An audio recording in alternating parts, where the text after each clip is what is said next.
એક ગુરુ અને શિષ્યની વાત છે. એકવાર ગુરુ અને શિષ્ય દ્વારા રમકડાઓ બનાવવામાં આવતા હતા.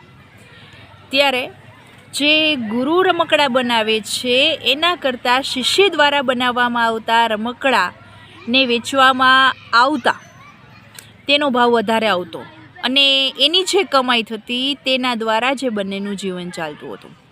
પરંતુ શિષ્ય દ્વારા જે રમકડા બનાવવામાં આવે છે તે વેચતા તે વધારે ભાવમાં વેચાય છે અને ગુરુ દ્વારા જે બનાવવામાં આવે છે રમકડા તે ઓછા ભાવે વેચાય છે.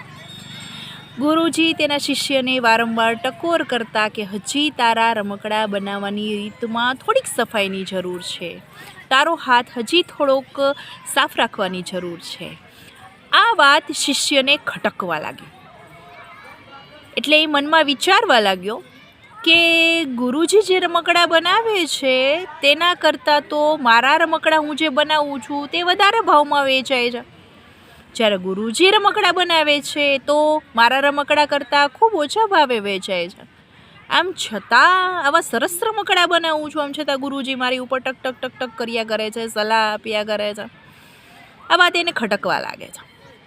એટલે એક દિવસ એ ગુસ્સામાં આવી જાય છે, એનાથી રહેવાતું નથી. એટલે ગુરુજીને તરત જ સામે બોલી દે છે કે તમે મને વારંવાર કીધા કરો છો કે તારે હજી કામમાં સફાઈની જરૂર છે, તારી કળામાં હજી હાથ સફાઈની જરૂર છે રમકડામાં, પરંતુ હું તો તમારા કરતાં સારા રમકડા બનાવું છું, કારણ કે મારા રમકડાના ભાવ તો તમારા રમકડા કરતાં વધારે છે, તો સફાઈની જરૂર મારે છે કે તમારે છે?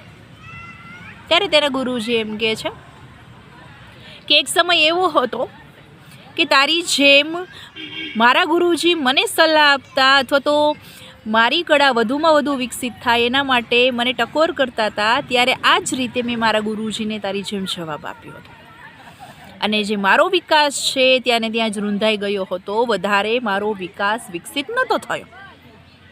તારી સાથે આવું ન બને એટલા માટે હું તને ટકોર કરું છું, એટલા માટે તને સલાહ આપું છું. એ વાત છે શિષ્યને સમજાઈ જાય છે. પછી તો એ ગુરુજીની માફી માગે છે.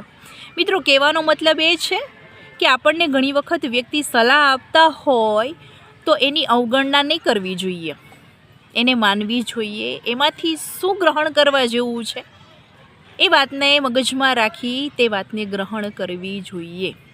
નહીંતર આપણને ઘણી વખત આપણે જે કળામાં પારંગત થવાની તૈયારી હોય, એ કળા આપણામાં વધુમાં વધુ વિકસિત થવાની તૈયારી હોય, પરંતુ આપણામાં ઘમંડ આવી જતાં એનો વધુ વિકાસ નથી થઈ શકતો અને એક વ્યક્તિ તરીકે આપણે મહાન કલાકાર બનતા બનતા અટકી જાય છે.